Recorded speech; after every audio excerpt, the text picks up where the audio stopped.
the next 10 years, two people can work equally hard. One will get richer. The other will fall behind forever. The difference won't be skill. It will be ownership. Right now, while you're watching this video, there's a silent revolution happening. A revolution that's rewriting the rules of wealth. And most people have no idea it's even happening. AI is creating the biggest wealth gap in history, not between smart and dumb people, but between those who own an eye and those who only use it. Think about it. You use Google every day. But do you own a piece of Google? You scroll Instagram for hours? Do you own Meta stock? You watch Netflix? Do you get paid when I recommends the next show? No, you're the user, not the owner. And here's the thing most people don't realize. The gap between users and owners has never been wider. And it's about to get exponentially worse. By the end of this video, you will understand why salaries are becoming a trap and why the real money is quietly moving elsewhere. I'll show you how AI is changing ownership, why jobs are losing power, and what actually matters if you want to survive the next economy. This isn't about getting rich quick. This is about understanding a fundamental shift in how wealth is created. A shift that's happening right now, whether you're ready or not.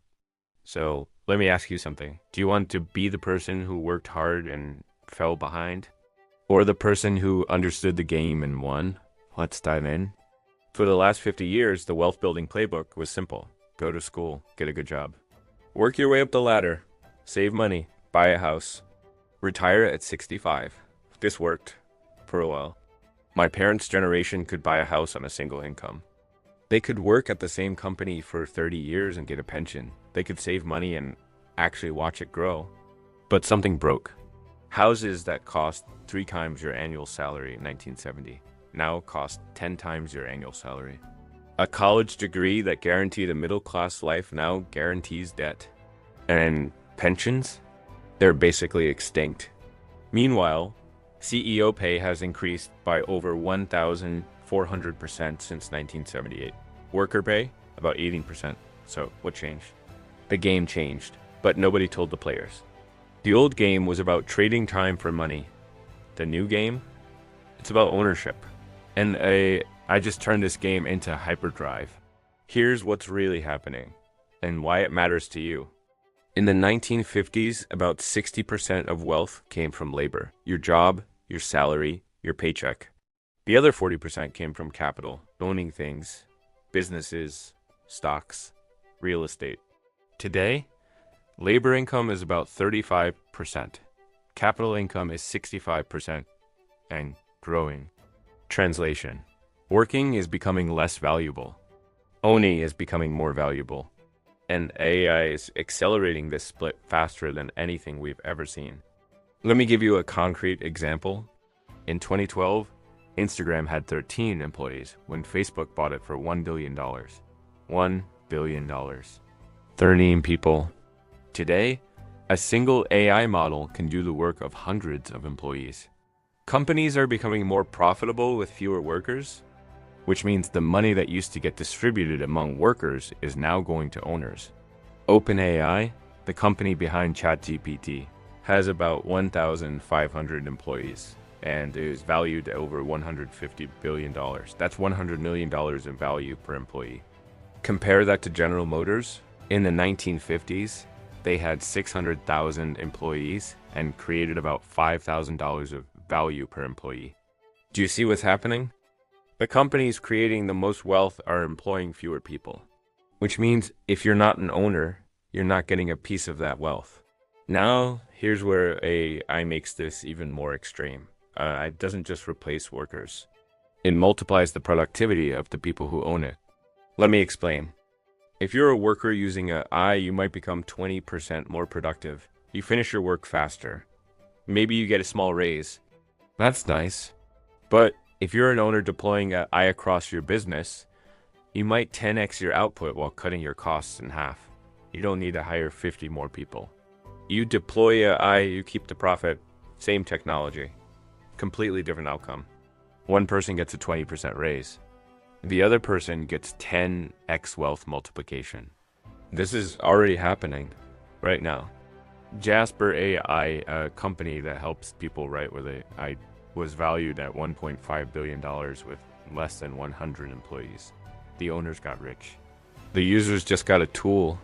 Mid-Journey, the AI art generator, has 11 full-time employees and makes over $200 million a year. 11 people. $200 million. The pattern is clear. AI companies create massive value with tiny teams, and that value goes to the owners, not the users. Now, I know what some of you are thinking, but I have a good job. I'm a software engineer. I'm a designer. I'm a consultant. AI can't replace me. And you're right. I probably won't replace you tomorrow, but here's what will happen. Your job will require AI. You'll use AI to do the work of 3 people. You'll be more productive than ever, and your boss will say, "Great. Since you're so productive now, we don't need to hire those 2 other positions we were planning. You don't get paid 3 times more. You just do 3 times the work." Meanwhile, your company's profit margins go up. The stock price goes up. The shareholders get richer. You keep your salary. Maybe you get a cost of living adjustment.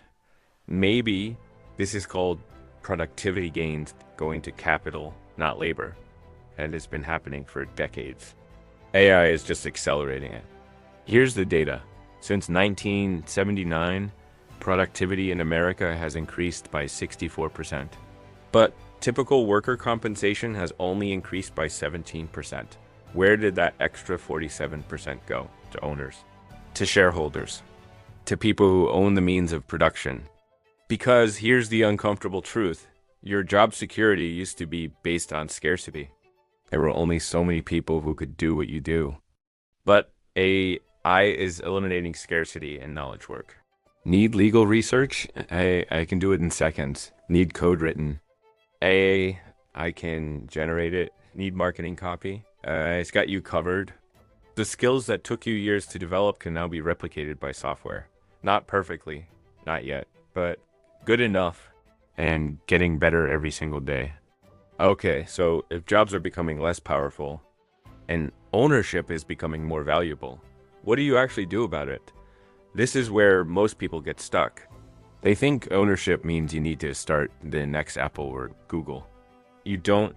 Ownership in the AI age has multiple levels, and almost anyone can start building it today.